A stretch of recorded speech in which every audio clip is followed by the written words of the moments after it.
kelompok 7 ingin mempresentasikan mengenai materi terapi penerimaan dan komitmen atau ACT yang beranggotakan Eli Sugiyarti, saya sendiri Anissa Ratu Soleha, Irma Lestari, Iman Hasifa, dan Laila Fadila Hasim.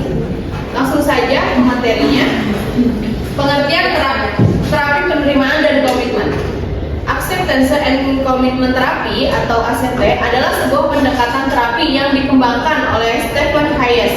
Terapi ini menekankan pentingnya menerima kenyataan hidup sebagai langkah awal untuk mengatasi masalah serta mendorong individu agar tetap melakukan tindakan yang sejalan dengan nilai hidup mereka. ACT membantu seseorang menjadi lebih sadar dan hadir dalam setiap proses yang dijalani, serta mampu merencanakan tindakan secara sadar. Dengan menjalani proses ini, individu dapat lebih fleksibel dalam menghadapi tekanan hidup, serta tinggi fleksibilitas psikologis seseorang. Maka semakin mudah pula ia menerima kenyataan dan bergerak mencapai tujuan hidupnya. Selanjutnya, tujuan dan terapi penerimaan dan komitmen.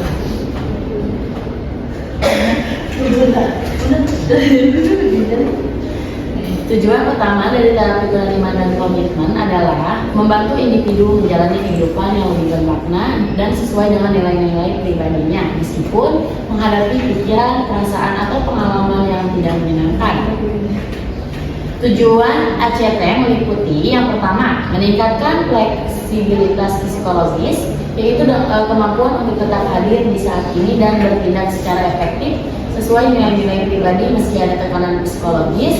Yang kedua, mendorong penerimaan terhadap pengalaman internal seperti emosi negatif, pikiran mengganggu, alih-alih menghindari atau melawannya.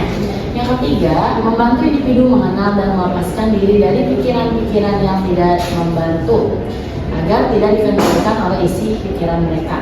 Dan yang keempat, memperkuat kesadaran saat ini sehingga individu lebih hadir dan sadar terhadap pengalaman hidupnya.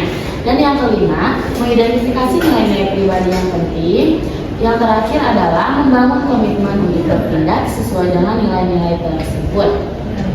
Konsep dasar ACT. ACT memiliki 6 proses inti yang membentuk satu model yang disebut Sachs-Flex, dan semuanya bertujuan meningkatkan fleksibel psikologis, kemampuan untuk tetap hadir, terbuka, dan bertindak sesuai nilai meskipun mengalami kesulitan batin.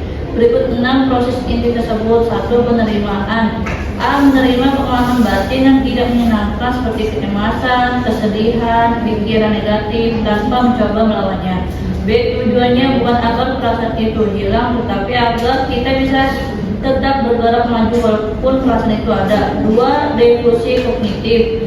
A. Belajar melihat pikiran sebagai kata-kata atau gambaran mental, bukan sebagai kebenaran mutlak. B. Contoh daripada berpikir aku gagal, kita belajar menyadari bahwa itu hanyalah pikiran, bukan fakta. 3. Kontak dengan saat ini. A. Meningkatkan kesadaran akan momen saat ini dengan penuh perhatian. B. Membantu kita tidak terjebak dalam masa lalu atau masa depan yang mengganggu. 4. Diri sebagai konteks. A. Mengenal bahwa kita adalah lebih dari sekedar isi pikiran dan perasaan kita. B. Membina kesadaran diri yang stabil yang bisa mengamati segala pengalaman tanpa tenggelam di dalamnya. 5. Nilai. A. Menjelaskan dan menyadari apa yang penting dan bermakna dalam hidup. B. Nilai ini menjadi kompas untuk mengambil tindakan yang sejati bagi dirinya sendiri. 6. Tindakan berkomitmen. A. Mengambil langkah nyata menuju hidup yang bermakna berdasarkan nilai walau ada rasa takut atau ketidaknyamanan. B. Fokus pada konsistensi bukan perfeksionisme. Selanjutnya ada teknik prosedur yang ada 8. Yang pertama yaitu asesmen dan kontraktual awal yang bertujuan mengenal klien, membangun hubungan intrapersonal dan menjelaskan model ACT. Yang kedua, klarifikasi nilai atau values clarification yang bertujuan membantu klien mengidentifikasi apa yang benar-benar penting dalam hidupnya. Yang ketiga, komitmen terhadap tindakan, yaitu yang bertujuan membuat rencana tindakan nyata berdasarkan nilai-nilai pribadi. Yang keempat, penerimaan yang bertujuan mengajarkan klien untuk membuka diri terhadap pikiran atau perasaan sulit tanpa menghindarinya. Yang kelima, defusi kognitif yang bertujuan mengurangi pengaruh pikiran negatif dengan menciptakan jarak dari pikiran tersebut. Yang keenam, kesadaran penuh yang bertujuan melatih perhatian terhadap saat ini, bukan masa lalu atau masa depan. Yang ketujuh, diri sendiri konteks yang bertujuan mengembangkan pandangan diri yang stabil sebagai pengamat, bukan isi pikiran atau perasaan. Dan yang terakhir yaitu evaluasi dan tindak lanjut yang bertujuan untuk menilai kemajuan dan perencanaan keberlanjutan perubahan. Selanjutnya ada studi kasus penerapan terapi penerimaan dan komitmen ACT. Memahami ACT di sekolah dasar. Di lingkungan sekolah dasar, anak-anak seringkali menghadapi berbagai tantangan, mulai dari kecemasan performa, kesulitan sosial, bullying, hingga masalah regulasi emosi. ACT menawarkan kerangka kerja yang unik untuk membantu mereka mengembangkan keterampilan penting ini. Prinsip-prinsip inti ACT yang dapat diterapkan pada anak usia sekolah dasar meliputi: yang pertama, penerimaan, acceptance, mengajarkan anak untuk mengakui dan memberi ruang bagi pikiran, perasaan, atau sensasi fisik yang tidak menyenangkan daripada mencoba melawan atau menghindarinya. Ini bisa sesederhana mengajarkan anak bahwa perasaan sedih itu oke, bukan berarti kamu buruk. Yang kedua, difusi kognitif, cognitive diffusion, membantu anak melihat pikiran mereka sebagai hanya pikiran dan bukan kebenaran mutlak atau perintah yang harus diikuti. Contohnya, ketika anak berpikir aku bodoh, mereka bisa belajar untuk melihatnya sebagai pikiran bahwa aku bodoh sedang muncul, bukan identitas diri. Yang ketiga, ada kontak dengan momen sekarang, being present, melatih anak untuk lebih sadar dan fokus pada apa yang terjadi di sini dan saat ini melalui latihan kesadaran